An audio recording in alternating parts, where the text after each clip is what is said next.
Tracy, a couple headlines this week I just wanted to hit on because what happens is, as all of us do, right? We kind of browse the news, right? And we might see real estate stories pop up. Of course, I do. Of course, I've got my your radar on? My radar on for any real estate stories. Your reticulated activator? Exactly. I was going to say that, the RAS, but the couple things that came out, there was a bunch of headlines about number of housing starts, meaning new construction, right? How much new construction is a pipeline? It's actually less than people were expecting, and that's really just supply chain issues. Home builders aren't able to build as fast as a lot of people would like them to. Another story that came out, got a lot of play on a lot of different media outlets, was home flipping business. That home flipping business has actually been challenged, really, so people, and so just define the home flipping business. Somebody buys a house, plans to just resell it, whether it needs fixing up or not. Correct. And most of cases, them need something. Yeah, when we think about flipping, generally we're talking about homes that have been, let's just say, less loved than others, need some attention, and the flipper, air quote flipper, adds, fixes up the home and adds value to it and then sells it at a profit. I mean, it's basically that simple. So think about it, Tego. I didn't see all these headlines like you did, but I see the headline in front of us now. Flipping's more competitive and less profitable.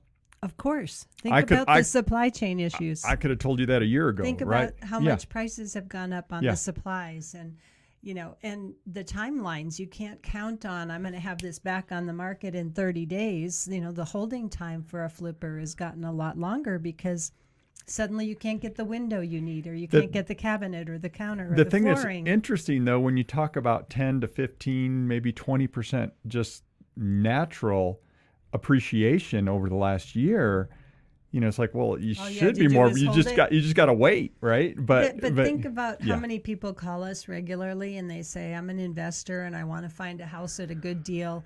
And those good deals, if you can find them, which is rare, right? Because people are willing to pay top dollar, have a lot of competition. So it's still not, you're not going to get rock bottom price. Yeah, no, it's very challenging, and it does take a lot of work and a lot of education to be good. And there's a lot of people that are very good in that business, do a really good job taking homes that like I said, have not been loved, that need some attention, and bringing them back up to, their former glory or maybe even more.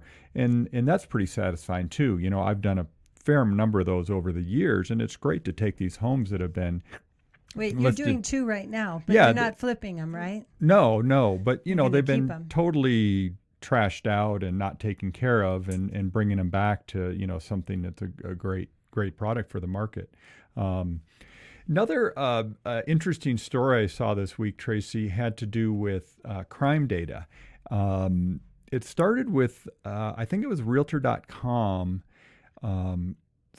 Stopped publishing crime data on their home search website. So, you've got all these different home search websites out there, Realtor.com, Trulia, Zillow, those are the big three. WelcomeHomeABQ.com. Oh, yeah, locally, WelcomeHomeABQ.com, Homes.com, those are kind of the big national ones, those four. But a lot of them, they try to add features and they try to add, extra stats. Yeah, extra content and stuff.